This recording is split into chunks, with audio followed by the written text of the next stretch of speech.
Hello guys, இந்த வீடியோவில் நம்ம என்ன பார்க்க போகிறோம் கேட்டிங்கன்னா, நானும் என் ஃப்ரெண்டு மெரினாக்கு கிளம்பி போகிறோம். அந்த கேப்பில் என்னென்ன வியூஸ்லாம் பார்த்தோம் அப்படிங்கிறத அந்த வீடியோவில் பார்க்க போகிறோம். அப்படியே வீட்டை விட்டு கிளம்பிட்டு நேராக போனாங்க. வண்டியில் கொஞ்சம் தான் பெட்ரோல் இருந்துச்சு. அப்படியே ஒரு பெட்ரோல் பங்கை பார்த்துக்கிட்டே போகிறோம். இந்த பெட்ரோல் பங்கில் எங்கே இருக்குன்னு போய் பார்த்தோன்னா அந்த கிட்டக்கே வந்துருச்சு. இந்த பெட்ரோல் பங்கில் போய்ட்டு 180 ரூபாய்க்கு ஒரு பெட்ரோலை போட்டு அவங்கக்கிட்ட காசை கொடுத்துட்டு அப்படியே ஆப்போசிட்டில் வண்டியை எடுத்து நம்ம நேராக கிளம்பி போகணும். இப்படியே பார்த்துக்கிட்டே போகிறோம்.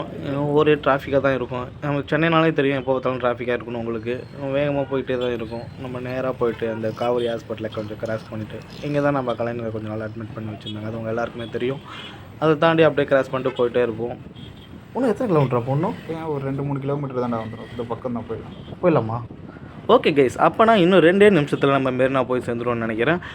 அந்த கேப்பில் இது வரைக்கும் நம்ம சேனலை சப்ஸ்கிரைப் பண்ணுறவங்க யாராக இருந்தாலும் சப்ஸ்கிரைப் பண்ணிக்கோங்க. இந்த வீடியோ ஸ்கிப் பண்ணாமல் பாருங்கள். உங்களுக்கு ஃபன் ஃபேக்ட்ரி உள்ளே காத்துட்ருக்கு. சாட்டர்டே நைட்டுங்கிறதால ஊரில் உள்ள எல்லா மக்களுமே மெரினா நோக்கி தான் போயிட்டுருக்காங்க. அதில் நாங்களும் ஒருத்தவங்க. இதுதாங்க ஆழ்வார்பேட்டை அகர்வால் ஹாஸ்பிட்டலு. சென்னைனால ஹாஸ்பிட்டலும் ஒரு பக்கம் ஃபுட் ஷாப் தாங்க அதிகமாக இருக்குது. இது இருக்குதால தான் அது இருக்குதான்னு தெரில, அது இருக்குதால தான் இது இருக்குதான்னு தெரில, அது இருக்குங்கிறதால தான் இது இருக்குதான்னு தெரில. அதை சொல்கிற நாங்களும் ஒன்றும் ஒழுங்கு இல்லை. இந்த வீடியோ முடிச்சதுக்கப்புறம் நாங்களும் அதே கடைக்கு தான் பார்த்து போக போகிறோம். ஓரளவு ரீச் ஆகிட்டோன்னு நினைக்கிறேங்க. மெரினாலோட பிடிச்சிட்டோன்னு நினைக்கிறேன். இன்னும் கொஞ்சம் தூரம் தாங்க, இன்னும் 1 கிலோமீட்டர் தான். இந்த பக்கம் ஃபுல்லாக பார்த்திங்கன்னா மெட்ரோ ஒர்க் நடந்துகிட்ருக்கு. இது முடிய இன்னொரு 2-3 வருஷம் ஆகலான்னு நினைக்கிறேன். பார்த்துட்டோங்க, நம்ம லைட் ஹவுஸ் தான். இப்படியே நம்ம டர்ன் லெஃப்ட் எடுத்தோம்னா நம்ம மெரினாக்குள்ளே போயிடலாம். ஏஷியாவிலே பெரிய கடற்கரைன்னா அது மெரினா தாங்க. அது உங்கள் எல்லாருக்குமே தெரியும். உங்களை மாரி தான் நானும் அதை பார்க்குறதுக்கு ரொம்ப ஆவலோட காத்துட்ருக்கேன். இப்படியே போனோன்னா நம்ம வண்டியை பார்க் பண்ண சொல்லுவாங்க. என்னங்க ஒரே செம டிராஃபிக்காக இருக்குது, உள்ளே போக முடியலையே. அடப்பாவீங்களாடி, இது சரிப்பட்டு வராதுங்க. ஓரமாக பார்க் பண்ணியாச்சு வண்டியை. எங்கே போனாலும் சரிங்க, ஆனால் இந்த பீச்சில் இருக்கிற அட்மாஸ்பியர் பரவாயில்ல வேறு எங்கேயுமே இருக்காதுங்க. அங்கே பாருங்கள், ஃபுல்லாக கடை, எல்லா இடத்துலையும் செம க்ரௌடு. ஒவ்வொரு இடத்துலையுமே க்ரௌடாக இருக்காங்க. நம்மளும் போய் ஏதாச்சும் ஒன்று வாங்கி சாப்பிட்லான்னு தான் இருக்கோம். சாப்பிட்றதுக்கு முன்னாடி அந்த பலூன் ஆளாளுக்கு ஒரு 5 குண்டில் சுட்டுட்டு போயிடலான்னு நாங்கள் நினச்சோம். நானும் என் ஃப்ரெண்டு 50 ரூபா காசை கொடுத்து ஆளுக்கு 5 குண்டு தாங்க. நாங்கள் சுட்டால் இன்னொரு 50 ரூபா கொடுத்து வாங்கலான்னு நினச்சோம். அவனும் வாங்கினான், ஒரு 5 குண்டை எடுத்து போட்டான். ஒன்றை சுட்டான், வேலைக்கு ஆகலை. இன்னொன்றையும் சுட்டான், வேலைக்கு ஆகலை.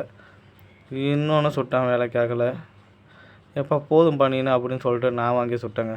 எனக்கும் அதே துப்பாக்கி தாங்க கொடுக்கலான்னு இருந்தாங்க. நான் அந்த துப்பாக்கி எடுத்து ஒன்று டப்புன்னு சுட்டு பார்த்தேன். எனக்கும் ஒரு பலூன் கூட வெடிக்கவே இல்லை. அந்த பாப்பா என்னமோ எடுத்து உள்ளே போட்டுக்கிட்டே இருக்குது. என்ன பாப்பா இது சரியில்லையே, நல்லா பாரு துப்பாக்கி அப்படின்னு அதுக்கிட்ட கேட்டேன். நல்லா தான் இருக்குன்னு சொன்னிச்சு. சரி, ஒருவேளை உண்மையாக ஒத்துக்கிடுச்சு அந்த பாப்பா. அது சரிப்பட்டு வரான்னு சொல்லிவிட்டு அந்த பாப்பா கிட்டே வேணான்னு சொல்லிட்டேன். அந்த ஆண்டி கொஞ்சம் ரொம்ப நல்ல ஆண்டியாக இருந்தாங்க. அந்த ஆண்டிக்கிட்டேருந்து வாங்கணும்.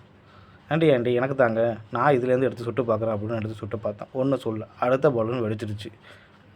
இன்னொன்று நல்லா வெடிச்சிடுச்சு. இப்போ கிட்டக்க போயிட்டு நல்லா குறி பார்த்து அங்கேருந்து வந்து நல்லா வச்சு சுற்றேன், அதுவும் வெடிச்சிடுச்சுங்க. இது பத்தாதுன்னு சொல்லிவிட்டு ஆளுக்கு 5 வளையம் வாங்கி அதில் போடலான்னு பார்த்தோம். ஃபஸ்ட்டு வளையத்தில் நம்ம ஃப்ரெண்டு போட்டாருங்க. 2வது தூக்கி போட்டாருங்க மாட்டில். 3வது தூக்கி போட்டார் மாட்டில். பறந்து போகிறாரு. அந்த தம்பி பொறுக்கி எடுத்து தர்றாரு. எதுவும் மாட்டலைங்க. 4வது போட்டு பார்த்தா எதுவும் மாட்டல. நான் போட்டேங்க, ஒன்றுத்துக்குமே வேலைக்கு ஆகலையே. நம்மளுக்கு ஆசைப்படுத்தவங்க சொல்லிவிட்டு என் ஃப்ரெண்டு போட்டதை ஒன்றத்தை எடுத்து நானும் எடுத்தேன். ஜெயிச்சிருக்கேன் ஒன்று. அப்படியே கேம் ஆடி டயர்டாக இருக்கிறதால சரி நல்லா சாப்பிட்லான்னு போயிட்டு ஒரு பஜ்ஜு கடையை தேடினாங்க. நல்லா எல்லா பஜ்ஜையுமே வச்சுருந்தாங்க, ஒன்றும் பிரச்சனை இல்லை. ஆளாளுக்கு ஒரு பஜ்ஜை வாங்கிட்டு உட்காந்து சாப்பிட ஆரம்பிச்சிட்டோம். ஃபுல்லாக எடுக்காத.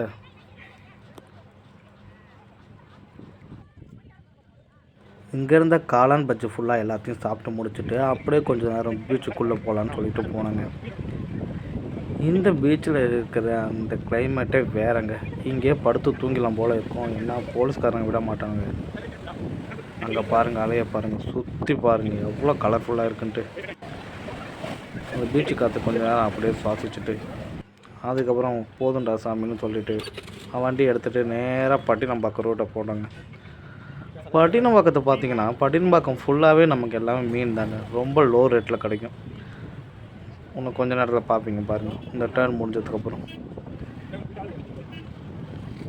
இங்கே போட்டிருக்க எல்லா கடையிலுமே மீன் ஒரே ரேட்டாக தாங்க இருக்கும். எதுவுமே அந்தளவுக்கு டிஃப்ரெண்ட்டாக இருக்காதுங்க.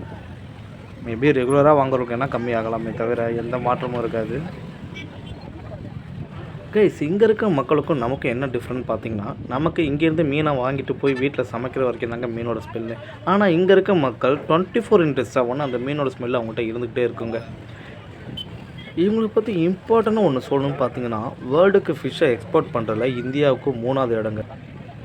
அப்படியே ஃபிஷ்ஷெல்லாம் பார்த்து முடித்த கையோட நம்ம வண்டியை எடுத்துகிட்டு ரைட்டாக திருப்பிட்டு வெளில போனோன்னா அப்படின்னு சொல்லிட்டு நம்ம காமராஜ் சாலையில் போயிட்டே இருப்போங்க. இப்போ நம்ம அடுத்ததாக எங்கே போகிறோன்னு பார்த்தீங்கன்னா, நம்ம இந்த நேப்பியர் பிரிட்ஜ் அப்படின்னு சொல்லுவாங்களே அந்த இடத்த தாங்க நோக்கி போயிட்டுருக்கோம். இந்த நேப்பியர் பிரிட்ஜ் போகிற இடையில பார்த்தீங்கன்னு கேட்டிங்கன்னா, நமக்கு இந்த விவேகானந்தர் இல்லம் வரும். அதை நோக்கி இடத்த பார்த்தீங்கன்னா நம்ம சென்னையில் சொல்லிட்டு ஒரு போர்டு வச்சுருப்பாங்க, அதை பார்க்கலாம். அந்த போர்டு பார்த்தோம். அந்த போர்டு இங்கே தான் இருக்கும். எங்கே லெஃப்டா ரைட்டா அங்கே வந்துருச்சுங்க. நம்ம சென்னைன்னு சொல்லிட்டு இப்போ ரீசெண்டாக வச்ச போர்டு. ரீசெண்டாக இல்லை, ஒரு 4 இயர்ஸ் ஆயிடுச்சு வச்சு. அதை பார்த்து முடிச்சுட்டு அப்படியே நேராக போகிறாங்க. நம்ம நேப்பியர் பிரிட்ஜை நோக்கி தாங்க போயிட்டே இருக்கோம் நேராக. இடையில உள்ள சின்ன சின்ன ரோடெல்லாம் டிராஃபிக்லாம் போந்து அந்த பக்கமாக பாஞ்சு. இது எம்ஜிஆர் நூற்றாண்டு, எம்ஜிஆர் காலத்தப்போ ஒரு நினைவாக வச்சதாக உள்ளது. நாங்கள் என்ன பண்ணோன்னா யூட்டர்ன் போட்டு ரிட்டர்ன் வரும்போது தான் அந்த பிரிட்ஜை பார்க்கலான்னு நினச்சோம். அந்த வீடியோ தான் உங்களுக்கு காமிச்சிட்ருக்கோம். இது தாங்க நேப்பியர் பிரிட்ஜு. அந்த செஸ்ஸு இந்த வேர்ல்டு சாம்பியன்ஷிப் நடந்துச்சுலங்க, அப்போது இதெல்லாம் செஸ்ஸை வடிவத்தில் மாற்றி வச்சுருந்தாங்க. இதுலேருந்து அப்படியே கொஞ்சம் தூரம் தாங்க. இப்போ ரீசெண்டாக நேர்த்தி திறந்து வச்சாங்கன்னு நினைக்கிறேன். பேரறிஞர் அண்ணா நினைவிடம். சாட்டர்டே நைட்டு உள்ள அலோடு இல்லைங்க, க்ரௌட் அதிகமாக இருக்கிறதால. பக்காவாக கட்டியிருக்காங்க, வேறு லெவலில் கட்டியிருக்காங்க. அந்த உதயசூரியன் சின்னத்தில் இருக்கிற மாதிரி பர்ஃபெக்டாக இருந்ததுங்க. அப்படியே கொஞ்சம் கிராஸ் பண்ணி போனால் போதும். ஃபார்மர் சீஃப் மினிஸ்டர் ஜெயலலிதா அவங்களோட இது அங்கேயும் நாட் அலோடுங்க ஈவினிங் டைம் தான். அப்படியே ஒரு விசிட்டை போட்டு ரிட்டன் வீட்டுக்கு கிளம்பலாம் அப்படின்னு சொல்லிட்டு போயிட்டே இருந்தோம். ரிட்டன் போகிற வழி தானே, அப்படியே நம்ம சேப்பாக்கத்தை பார்த்துலாமே, இன்னும் கொஞ்ச நாள் இந்த மேட்ச் நடக்க போதே அப்படின்னு சொல்லிட்டு வந்தோம். இது தாங்க சேப்பாக்கம் அவுட்டோர் ஏரியா. இங்கே தாங்க ஃபுல்லாக இன்னொரு கொஞ்ச நாள் தாங்க, ஒரு 5 7 8 10 ஒரு 15 டேஸ்க்குள்ளே இங்கே எவ்வளோ க்ரௌடு நிற்குன்னு பாருங்கள். ஃபுல்லாக க்ரௌடு தாங்க நிற்கும். சேப்பாக்கத்தை பார்த்துட்டு அப்படியே நம்ம ரைட்டில் திரும்பி வீட்டுக்கு போகலாம். பார்த்தா லெஃப்ட்டில் நம்ம சிட்டி சென்டர் லைட்டாக ஒரு லுக் அவுட் அப்படியே ஸ்ட்ரைட்டாக போய்கிட்டே இருக்க வேண்டியதாங்க. கைஸ், எப்படி இன்றைக்கி ஒரு வீடியோ பார்த்து என்ஜாய் பண்ணிக்கலாம். நெக்ஸ்ட் வீக்கும் இதே ஒரு வீடியோ உங்களுக்காக காத்துட்ருக்கு. இது வரைக்கும் சேனல் சப்ஸ்கிரைப் பண்ணுங்கள், சப்ஸ்கிரைப் பண்ணுங்கள், பெல் ஐக்கானை கிளிக் பண்ணுங்கள். தேங்க்யூ.